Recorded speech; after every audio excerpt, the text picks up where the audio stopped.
Welcome to There's Sometimes a Buggy, Irresponsible Opinions About Classic Film. I'm Elise. I'm Dave. This week, it's the Hollywood Studios Year by Year, Universal 1947. We will be discussing Time Out of Mind and The Web. As always, we'll kick things off with a look at the roster of stars on hand at the studio as per Joel W. Finler and his immortal 1980s coffee table book, The Hollywood Story. Immortal. In my mind. That's where it counts. He gives everyone 1, 2, or 3 star ratings depending on how important they were to the studio during the length of their contract, and we have had occasion to disagree with him at times. Maria Montez, 2 stars. The ever-popular Abbott and Costello, 3 stars.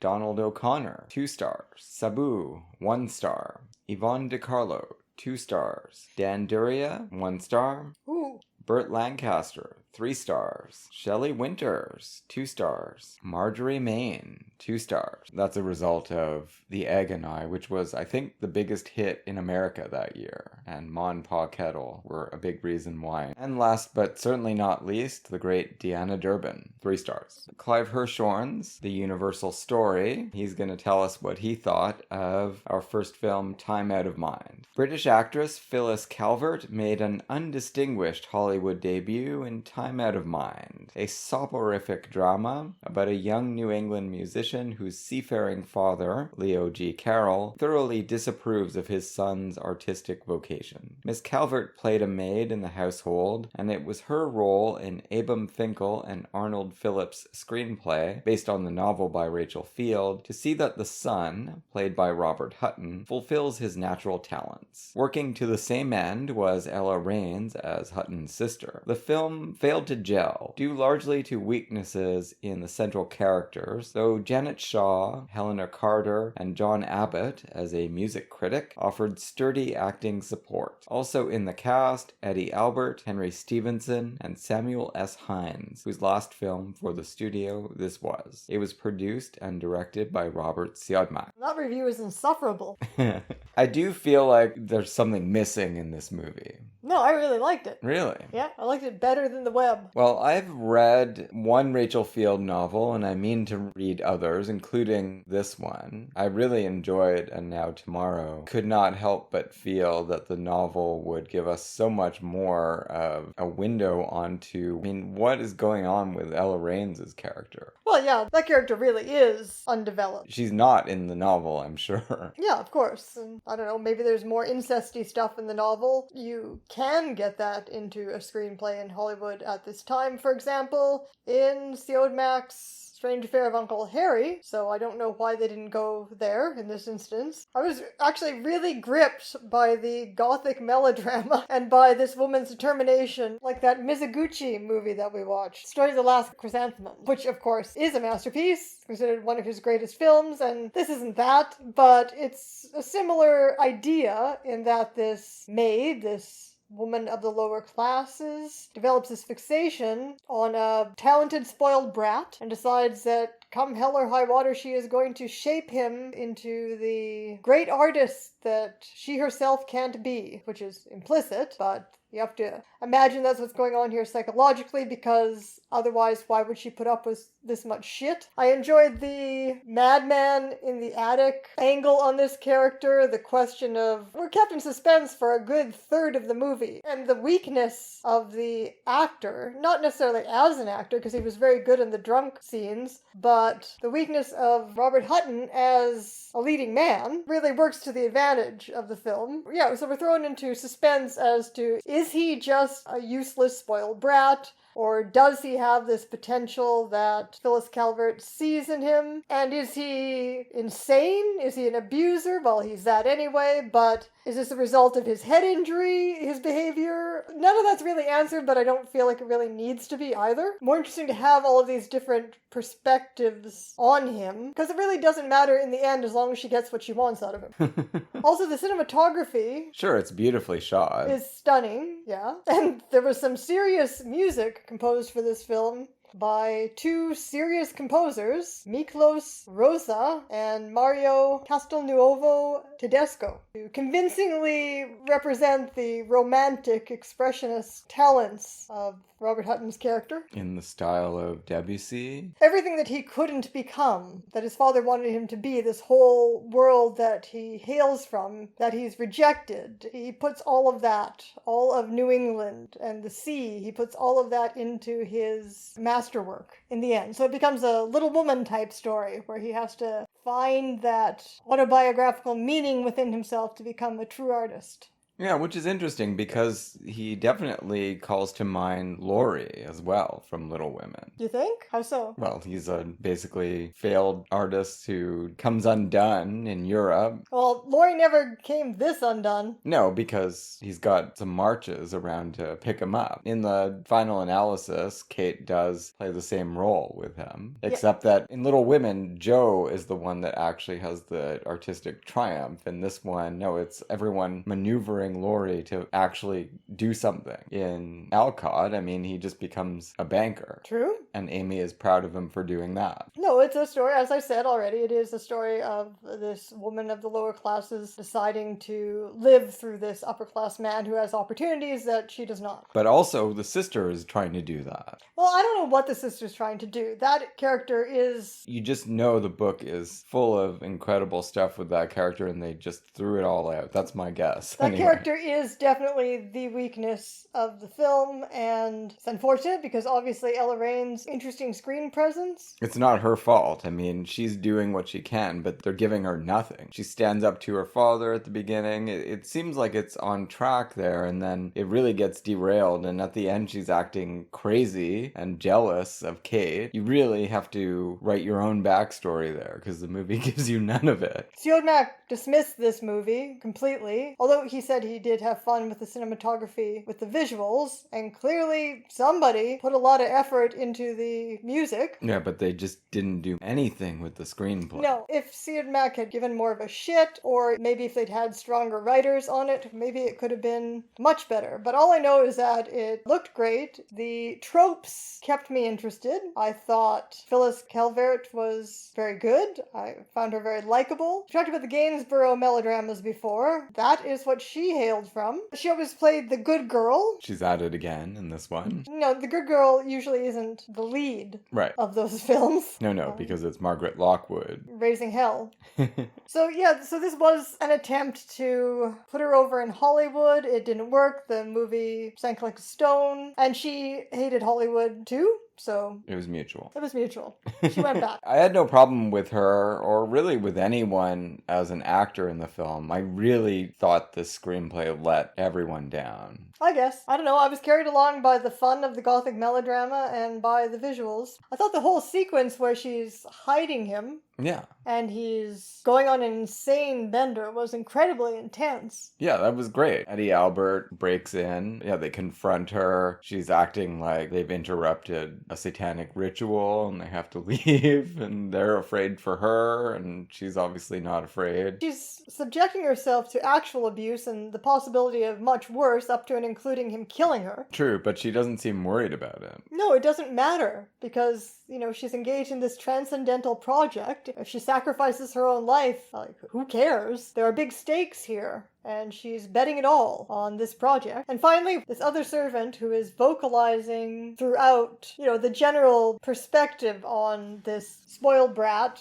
of her class and of the people who work in the house. When he intervenes, because Christopher Fortune is attacking Kate, he intervenes and knocks him down, almost knocks him out, and that's when she finally really takes her her stand, over his prone body of, I love him, and... Get out! Let us work this out ourselves. And I've got this under control, fuck off. This is my whole project in life, and I know what I'm doing. This is her only way of gaining this kind of autonomy, right? It's a very self-possessed moment. It's an excellent performance on her part. And it's a classic Gothic trope of the mousy heroine, and obviously there's a nod to Rebecca at the beginning with her voiceover, talking about this past and this house and this life that they led. Yeah, so this mousy heroine who gains control over the great man. Yeah, Jane Eyre. When he reveals his terrible inner weaknesses. It definitely feels like it's a generational saga, and I'm sure the novel starts when they're kids and proceeds into adulthood, and it just doesn't do that. It passes up the opportunity to weave these themes into the character interaction, almost de rigueur in the 40s and 30s, to have movies that start with children playing the future adult characters. It all seems to happen within the space of a year or two. Well, I don't know. Written on the Wind has the same idea of all of these dynamics, including the relationship of the lower class character to the upper class characters, dating back to childhood, and these dynamics playing themselves out. But other than a little voiceover flashback while Dorothy Malone makes misty eyes at a river, we don't actually get to see those children. Well, I agree, but if you're not going to do that, then you'd better have a screenplay as good as Written on the Wind. It's certainly not a bad movie. I didn't have a bad time watching it, but it did keep pushing me to think about, why is it less than an hour and a half? It clearly could have been more. What's going on with Leo G. Carroll, the stern captain? I mean, okay, he doesn't want his son to be an artist. We don't even get a chance to see him being all that cruel. Her voiceover tells us some things about him, and I don't know whether he's ever physically abusive. We don't get any indication of that in this screenplay.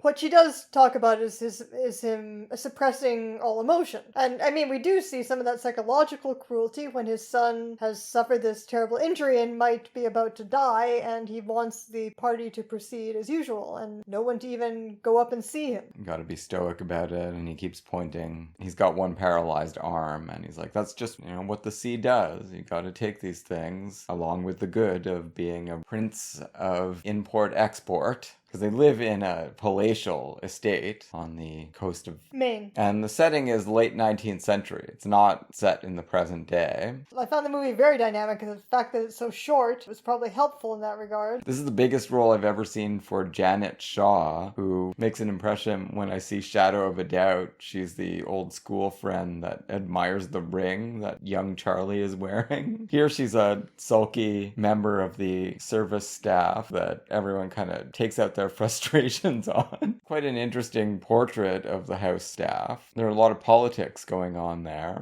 Eddie Albert's character is in love with Phyllis Calvert, but all he ever gets out of that is being talked into selling his boat to send Robert Hutton to Europe. Does enjoy waving that in Robert Hutton's face, literally. He does, and he does get to punch Robert Hutton out. I mean, that's the triumphant moment for him, and then he's ordered out of the house and ordered out of Phyllis Calvert's life. I'm gonna save her from this creepy rapist that she's been holed up with, and she's gonna see the light, and instead she commandingly declares that she's in love with him. Yeah, and there's no justification for that. Christopher's at his absolute nadir at this moment when he's calling Eddie Albert a fish boy, and hitting Phyllis Calvert. That moment, everything that everyone believes about him at this point, other than Phyllis Calvert, seems to be true. We as the viewer, as I was saying before, have no way of determining whether she's right or not. And I do think it's nicely balanced that she could be completely delusional, that she could just be this abused woman, and he could have no talent at all. Obviously, the sequence where he destroys himself on stage... Oh, that was great. He starts playing A Bicycle Built for Two in the midst of his concerto. Yeah, while drunk. And this is all to spite his rich wife, because he knows that he's getting these concerts. He knows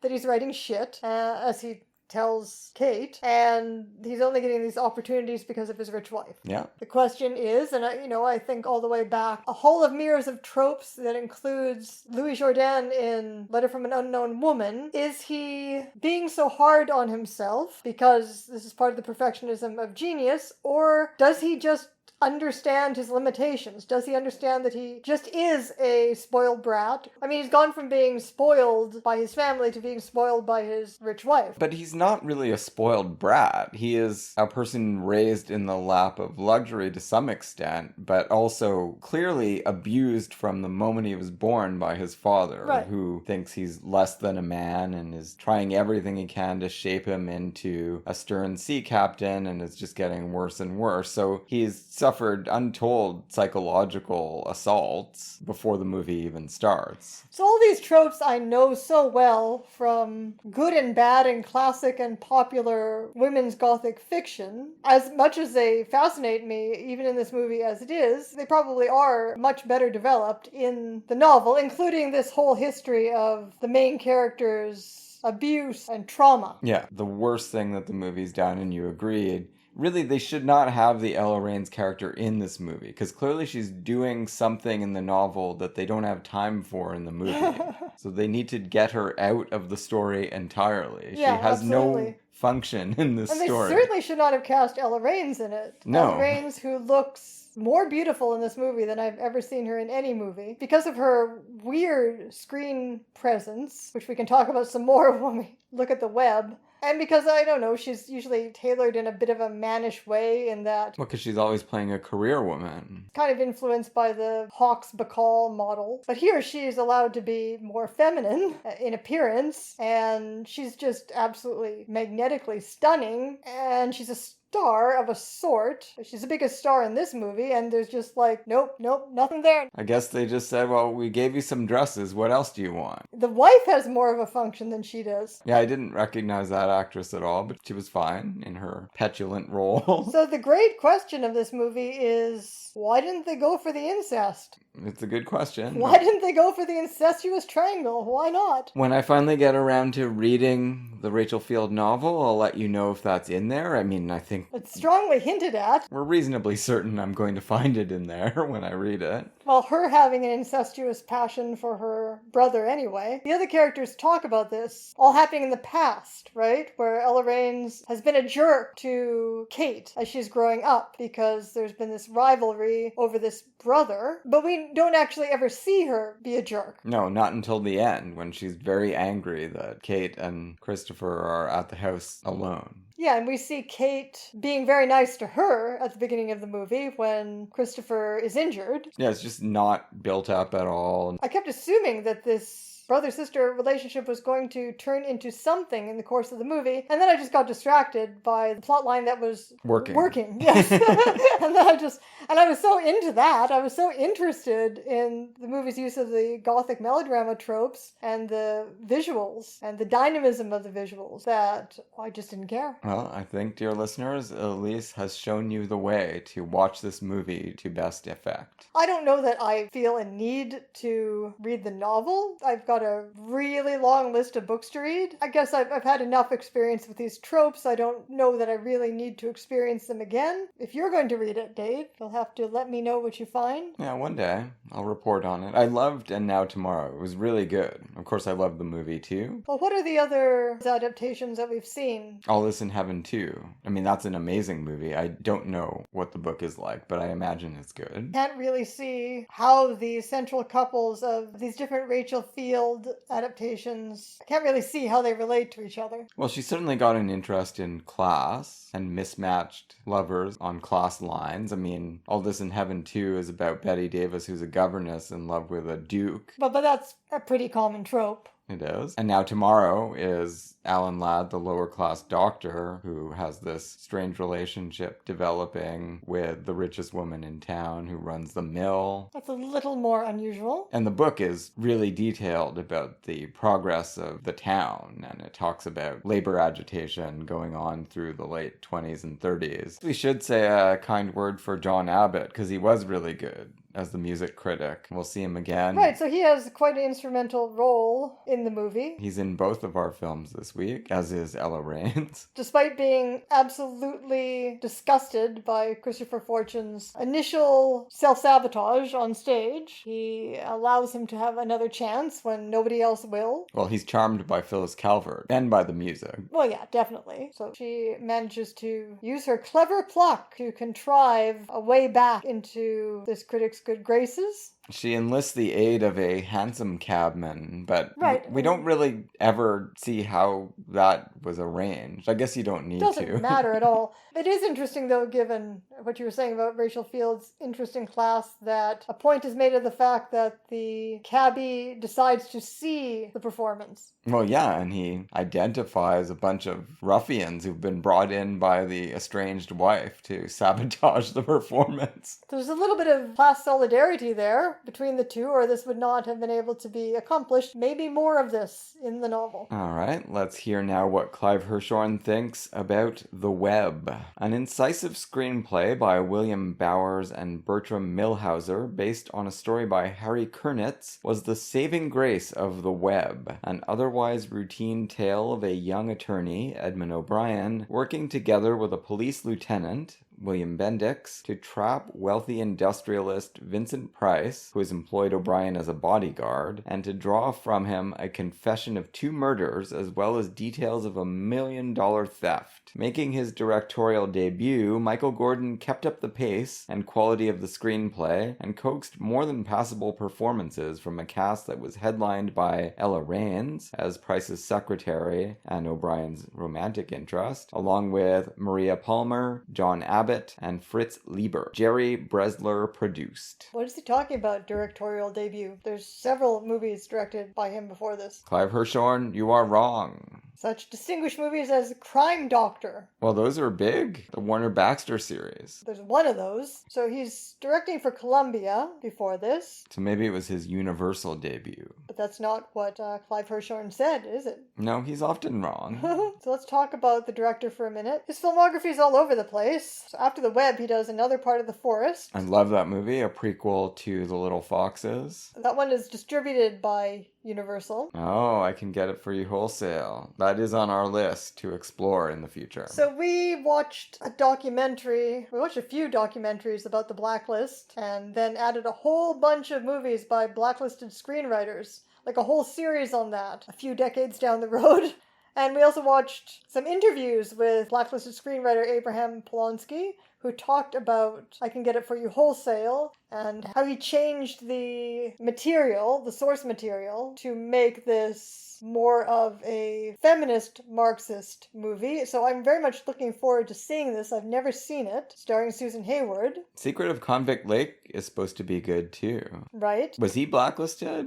He was blacklisted like hell. Yeah, because there's an 8-year gap. And then Ross Hunter brings him back to direct Pillow Talk. And after that, he's directing comedies. So that's his only Rock Hudson and Doris Day together comedy. I believe it's supposed to be the best one. It's got that split screen shot that When Harry Met Sally references. Clearly, from the time of The Web, through the end of the first part of his career when he's blacklisted, through The Secret of Convict Lake, clearly his politics are influencing his movies, including this one.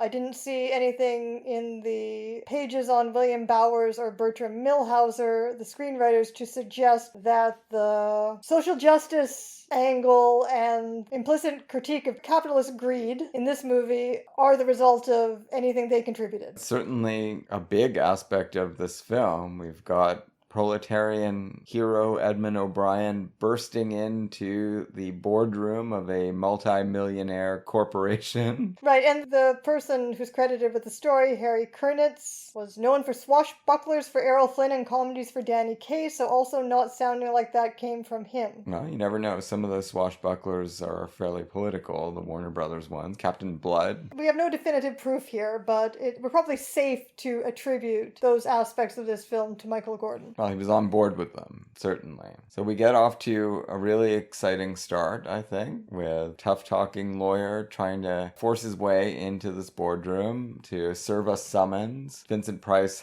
or his chauffeur, I guess, has smashed an Italian fruit vendor's cart and then just ignored all of the letters he's been receiving about the money he owes as restitution. But Vincent Price is so nice. Yeah.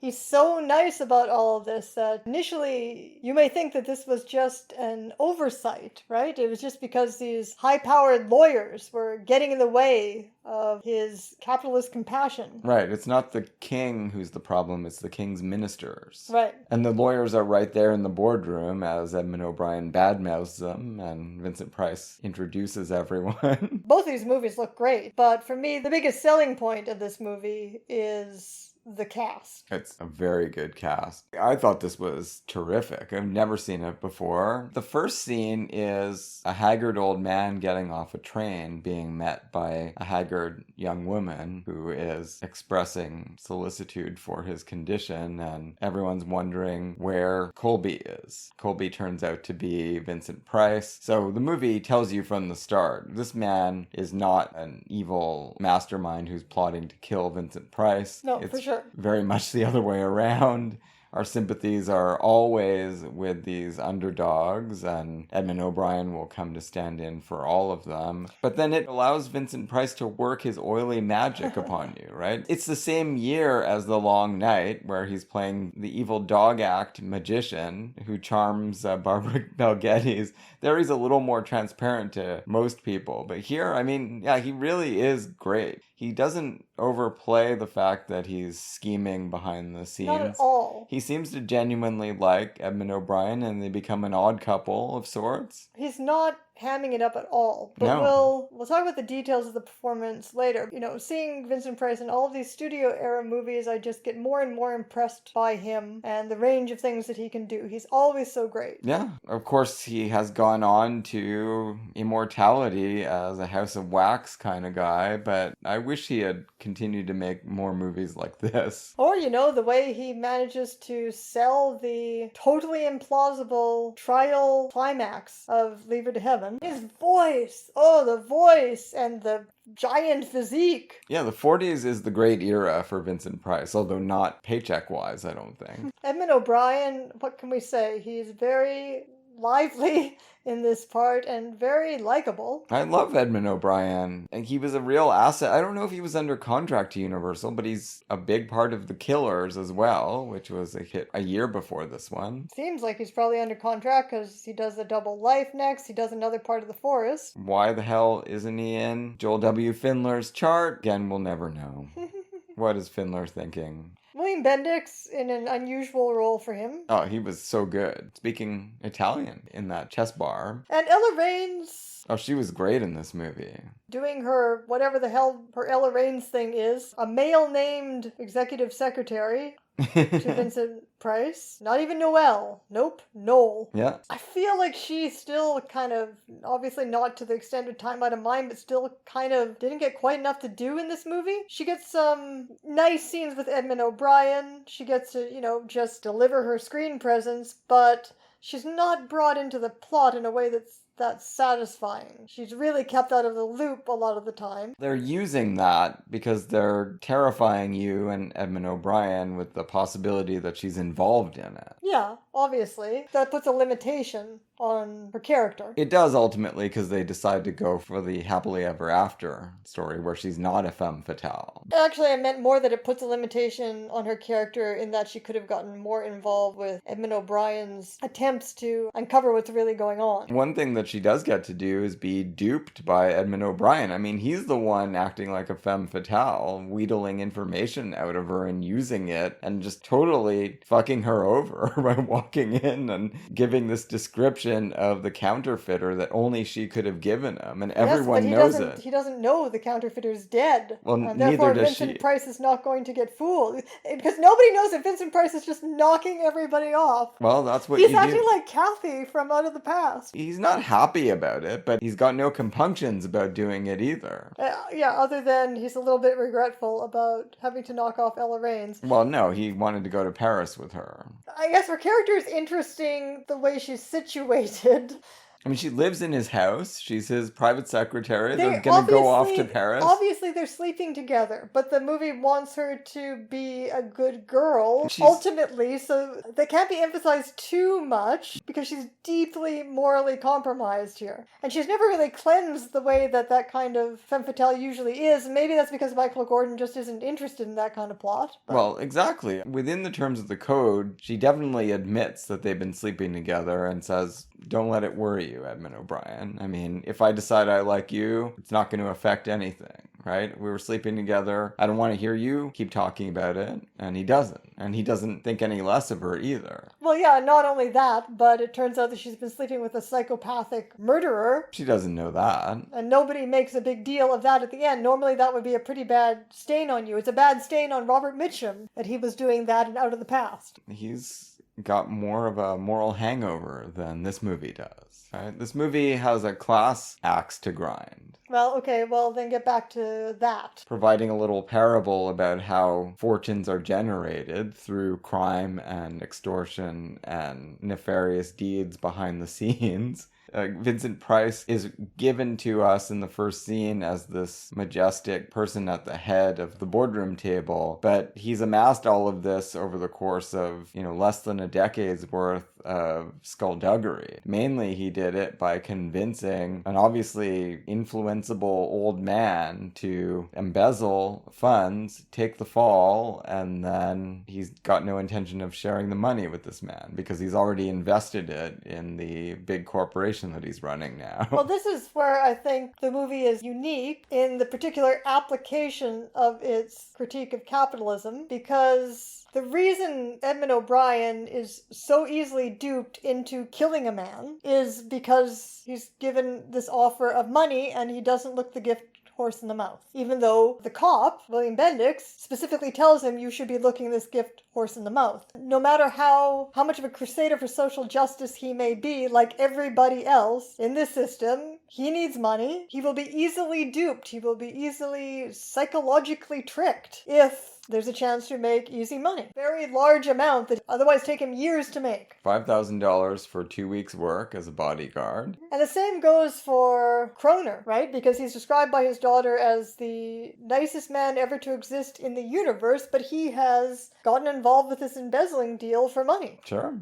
No one was going to get hurt. He was just going to have to spend some time up at Sing Sing and then emerge and they'd be rich together. And Vincent Price also, in addition to wanting all the money, he also just doesn't want scandal. Right. He's got to tie up some loose ends. There's more and more loose ends. You'd think he would have hired someone in prison to kill off Kroner. The movie, let's just say this, my problem with the movie as being any kind of masterpiece is that the plot makes absolutely no sense. Well, it's a web. I think it makes enough sense to hold up. The way in which he's knocking people off, the way in which O'Brien, is just using people to call him up and pretend to be other people and not even thinking that he might recognize that it's not the right voice, let alone that this person is dead. It's complicated and it's completely unbelievable. So you just have to go with that. Well, he's been told that the counterfeiter had a thick Italian accent, so he just gets his friend who he's been working for, the Italian fruit vendor, Tito Vuolo, one of the great character actors, appears in that one scene to make the phone call, and he has an Italian accent, and they all sound the same, according to Edmond O'Brien. He doesn't expect Vincent Price to pay that much attention to something like that. Of course, Vincent Price, even if he wasn't dead, I'm sure he's got all of these things on file, on mental file. Really, you have to think about this movie as two webs, right? Because there is Vincent Price's complicated web that he's been weaving for years. Ultimately, the more successful web spinner is D'Amico, is William Bendix. He's pulling everyone's strings from the beginning, right? I mean, as soon as he hears about Edmond O'Brien getting this gun permit in a hurry, it's like he started to work on the problem. He does have to sacrifice poor old Mr. Kroner,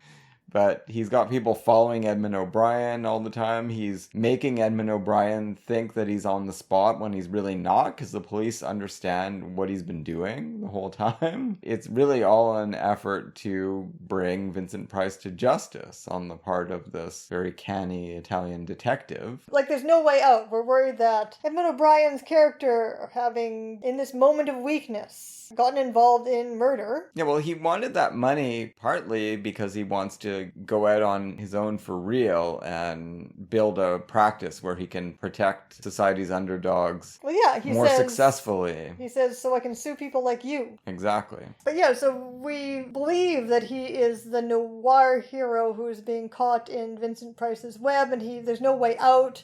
He's had his Twilight Zone moment. He's morally compromised.